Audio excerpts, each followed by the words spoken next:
भरत गौरव आचार्य श्री पुलक सागर जी के प्रवचन और लेटेस्ट धार्मिक भजन व कार्यक्रम निशुल्क देखने व सुनने के लिए हमारे YouTube चैनल जिनशरणम मीडिया को अभी सब्सक्राइब करें और बेल आइकॉन पर क्लिक जरूर करें। सुकून पाने के लिए महलों की जरूरत नहीं होती है, बड़े बड़े राजमहल की जरूरत नहीं होती है। हम तो राजमहल में भी उदासी देखी है, हमने तो बड़े बड़े महलों में चिंताएं और पीड़ाएं देखी हैं। अरे मेरा नमोकार मंत्र जहां हो जाता है वहां आत्मा अपने आप पवित्र हो जाया करती है, पावन हो जाया करती है। यदि देह का स्नान नहीं करना है, अरे मन का स्नान करना है। और एक बात याद रखना औरंगाबाद वालों, तन मैला हो जाए तो भी केवल ज्ञान हो सकता है, लेकिन मन मैला हो जाए तो केवल ज्ञान नहीं हुआ करता है। आपसे निवेदन है मेरा, यहाँ तो आड़म ताड़म कहने वाले भी जीवन को पवित्र कर जाया करते हैं। हम उस देश के लोग हैं जहां राम भूल जाओ मरा मरा कहो तो भी वह राम को प्राप्त है। मंत्र गलत हो जाए चिंता मत करना, लोग मंत्र शुद्धि में लगे हैं। एक व्यक्ति मेरे कमरे में आए कि महाराज मेरा मंत्र सुनो, मैं सही फेरता हूं या नहीं। मैंने कहा पागल, मंत्र को छोड़, तेरा मन सही है या नहीं ये बता। ध्यान रखना, मंत्र की शुद्धि मत करो, मन की शुद्धि करो। और जिस दिन मन शुद्ध हो जाता है ना, उस दिन आड़म ताड़म भी निरसे आपके जीवन का कल्याण कर दिया करता है। आड़म ताड़म कछु न जानम सेठ वचन प्रमाणम। ध्यान रखना, मंत्र स्नान करो, मंत्र से आत्मा पवित्र होती है। एक बात याद रखना, एक होता है पानी और एक होता है मन। ये दोनों हमेशा नीचे की तरफ जाते हैं, मन भी नीचे की तरफ जल्दी जाता है। आपने देखा दोस्त ऐसे हैं, लोग ऐसे हैं, क्या हुआ चलो अपन भी वैसे। हम ही अकेले धर्मात्मा थोड़ी पैदा हुए, सारे लोग तो ये कर रहे। मन नीचे की तरफ चला गया, मन नीचाइयों की ओर जाता है, पानी नीचाइयों की ओर जाता है। और आज मैं आपसे कह रहा हूं, पानी को ऊंचे चढ़ाना है। पानी ऊंचा भी चढ़ता है, मन ऊंचा भी चढ़ता है, लेकिन फर्क इतना हुआ करता है, अरे पानी को ऊंचा चढ़ाना है तो एक यंत्र की जरूरत होती है, और मन को ऊपर चढ़ाना है तो नमोकार मंत्र की जरूरत हुआ करती है।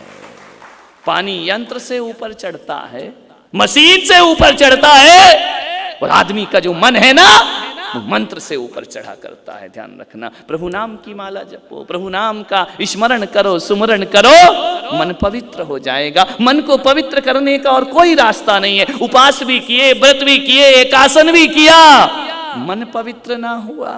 ध्यान रखना, मन को पवित्र करना है। क्या मिला क्या पाया, नादानों जैसी बातें मत करो। मन पवित्र हुआ या नहीं हुआ। एक बात बताओ, गंदे कमरे में जब आप बैठना पसंद नहीं करते हैं, गंदगी में जब आप बैठना पसंद नहीं करते, तो मेरा परमात्मा तुम्हारे गंदे मन में बैठना कैसे पसंद करेगा। ध्यान रखिए, उसको भी मन पवित्र चाहिए। मन की पवित्रता का धर्म है ये, मन की पावनता का धर्म है ये। अब वक्त मत बर्बाद करिए, एक बार वक्त चला गया दोबारा नहीं आएगा। और ध्यान रखना, कभी कभी वक्त पर सही काम ना करो तो फिर कितना भी सही काम करो, वक्त गलत हो गया तो सही काम अपना फल नहीं दिया करता है। अंधा धृतराष्ट्र, वो तो अंधे थे ही, पत्नी ने और पट्टी बांध ली, मती की मारी। ध्यान रखना, अब सोचो उसे पट्टी बांधना थी कि आंख खोलकर जीना थी। ऐसे पति मोह में डूब गई। विचार करिए, एक होता है लोभ और एक होता है लालच। लोभ और लालच में क्या अंतर होता है? लोभ क्या होता है, लालच क्या? दोनों एक होते हैं, अलग अलग होते हैं? अरे अलग हैं तो फिर क्या अंतर है?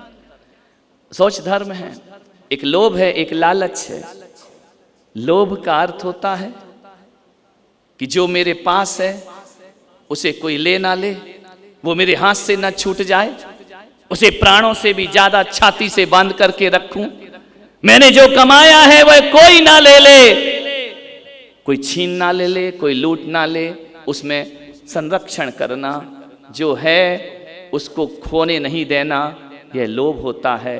और जो मेरा नहीं है वो भी मेरा हो जाए, ये लालच हुआ करता है। ध्यान रखिए, सोचना है जो दूसरों का है वही भी मेरा हो जाए। मेरा तो मेरा है ही, जो पड़ोसी का है वही भी। आप दिन भर लोभ में जीते हैं या लालच में जीते हैं? बोलिए, ईमानदारी से बोलिए। लालच में वो भी मेरा हो जाए, ये भी मेरा हो जाए, ये भी मुझे मिल जाए, वो भी मुझे मिल जाए, यहां से भी मुझे मिल जाए, मेरा तो मेरा है ही, जो तेरा है वह भी मेरा। ये लालच है, ये भटकाती है, दुनिया में ले जाती है, परेशान करती है। अपना तो अपना घर, दुर्योधन दुर्बुद्धि, जो मिला था पिता से वह तो उसका था, जुए में इंद्रप्रस्थ और लेना चाहा। ध्यान रखना, कहा कि इंद्रप्रस्थ जीत लिया, सेना जीत ली, सोना जीत लिया, पांडवों को जीत लिया, द्रौपदी को जीत लिया, अभी भी लालच खत्म नहीं हुआ है। नारायण कृष्ण ने कहा कि ऐसा करो, 5 गांव दे दो उनको जीने के लिए। बोले नहीं, सुई की नोक बराबर भी जगह नहीं दूंगा। ये क्या है? लालच है। अब सोचो, उससे जब दुनिया से गया तो सुई की नोक भी बचा पाया कि अपने जीवन में? लेकिन जीते जी कितना उपद्रव किया कि सुई की नोक के बराबर भी नहीं दूंगा, और सुई की नोक के बराबर भी लेकर के नहीं गया ये आदमी। ध्यान रखना, जोड़ लो चाहे कितने भी हीरे मोती, मगर ये याद रखना, कफन में जेब नहीं होती। ध्यान रखना, जब जाओगे तो एक चुटकी आटा भी साथ जाने वाला नहीं, कुछ नहीं ले जाओगे। जो आदमी कहते हैं कि लोग कि आदमी जब धरती पर आता है कुछ लेकर नहीं आता और कुछ लेकर नहीं जाता, लेकिन मैं पुलक सागर कहता हूं, आदमी जब धरती पर आता है कुछ लेकर आए या ना आए, अपना शरीर लेकर तो जरूर आता है, लेकिन जाता है तो शरीर भी छोड़कर दुनिया से विदा हो जाता है। जो लाया था वो भी छूट जाया करता है। ये शरीर लेकर तो तुम आए थे ना, और जाते समय ये भी छूट जाएगा, ये भी तुम्हारे साथ जाने वाला नहीं। अंधा धृतराष्ट्र वक्त पर सही शिक्षा नहीं दे पाया। मैं आपसे कहता हूं, ये लोभ और लालच का जो होता है ना, लोभ और लालच में जो अंधे होते हैं वो सत्य को नहीं देख पाते हैं।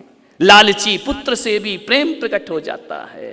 लालची नालायक पुत्र था दुर्योधन, उससे भी प्रेम है अंधे धृतराष्ट्र को। ध्यान रखना, कैसी जिंदगी है, बर्बाद संतान को भी छाती से लगाते हो।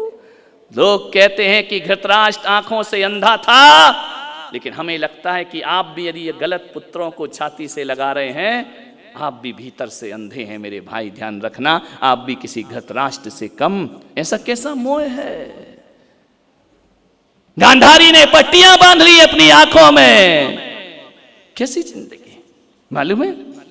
गांधारी ने पट्टी बांधी, पूरी जिंदगी उसने पट्टी नहीं खोली है। एक तपस्या की उसने अपने जीवन में, पट्टी बांध, एक बार पट्टी खोली उसने, बस एक बार, कुछ क्षण के लिए।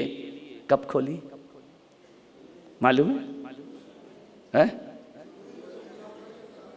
जब उसके 99 पुत्रों का वध हो गया। ध्यान रखना, 100 कौरव थे, 99 का जब वध हो जाता है, तब गांधारी एक बार पट्टी खोलती है, दुर्योधन से कहती है मैंने जीवन भर की तपस्या की है अपने नयनों को बंद करके, दुर्योधन तुम बालकवत नग्न मुद्रा में मेरे सामने आओ, और जहां जहां मेरी दृष्टि जाएगी तुम्हारा कोई घात नहीं कर पाएगा। ध्यान रखना, कोई तुम्हारा वध नहीं कर पाएगा। बाहरी मोह की मारी गांधारी, तूने कब पट्टी खोली? जब सब मर गए, सब बर्बाद हो गए। मैं कहता हूं कि ऐसी गांधारी यदि उस दिन पट्टी खोल लेती ना, जिस दिन कुल वधू का चीरहरण हो रहा था, जहां वस्त्र उतारे जा रहे थे, उस दिन वस्त्र की जगह गांधारी पट्टी उतार लेती और दुर्योधन और दुशासन के गाल पर 2 चांटे जमाती कि इस खानदान में ऐसा नहीं हो सकता है, तो आज वो गांधारी 99 पुत्रों की लाश पर आंसू नहीं बहा रही होती। ध्यान रखना, बहुत गलत समय में पट्टी खोली गांधारी ने। गांधारी को तो पट्टी उस समय खोलना थी जब द्रौपदी की लाज लूटी जा रही थी। ध्यान रखना, उस समय पट्टी नहीं खुली। उस समय उसे मोह में पुत्र अच्छा लग रहा था। आपसे निवेदन है, समय चूक गई गांधारी, समय से खोल देती तो पुत्रों की लाश पे आंसू नहीं बहाना पड़ता उसको। ध्यान रखना, सर्वनाश को रोक सकती थी, लेकिन मोह में आसीन हो गई, लोभ में डूब गई, उसने पट्टी नहीं खोली उस समय। मैं आपसे कह रहा हूं, आप भी तो ऐसी पट्टी बांधे नहीं बैठे हैं ना कि बच्चा बर्बाद हो, बेटा बिगड़ जाए, और आप मोह की पट्टी बांध करके बैठे रहें। अरे समय से पट्टी खोल लेना, उत्तम शौच धर्म जीवन में अपने आप आ जाएगा। ध्यान रखना, वक्त पर पट्टी खोलो। गांधारी ने खोली लेकिन वक्त पर पट्टी नहीं खोली है। अरे धृतराष्ट्र चाहता तो कह सकता था कि ये नहीं होगा। भीष्म पितामह को आदेश कर सकते थे कि पितामह कुछ भी हो जाए, मेरी कुल वधू का चीर नहीं खींचा। वो चुपचाप बैठे रहे वहां बैठ करके। ध्यान रखना, पूरी जब चीर हरण हो रहा था द्रौपदी का, सारे लोग अट्ठास कर रहे थे। ध्यान रखना, भीष्म बैठे थे। अरे भीष्म चाहते तो रोक सकते थे ना, इस अन्याय को रोक सकते थे, नहीं रोका। केवल 2 लोग नहीं थे उस सभा में, बस ध्यान रखना, 2 लोग नहीं थे। विदुर महाराज नहीं थे उस सभा में जब चीर हरण हो रहा था, कृपाचार्य नहीं थे उस सभा में। ध्यान रखना, आप देखना क्या हश्र हुआ। जितने लोगों ने जितनी जोर से हंसे ना, कुरुक्षेत्र में रण में कटे पड़े मिले। ध्यान रखना, केवल विदुर और कृपाचार्य ही बचा करते हैं जो उस पापियों की सभा में मौजूद नहीं थे। ध्यान रखना, अरे जिन जिन ने वहां पर देखा, जिन जिन ने उपहास किया, द्रोणाचार्य शीश काट के रख दिया गया कुरुक्षेत्र में। उनका ध्यान रखिए, परिणाम क्या निकला। जिन जिन ने उस पापी का साथ दिया, सबकी जिंदगी बर्बाद हो जाया करती है। परिणाम पर ध्यान रखो अपने जीवन में, मन की पवित्रता नहीं।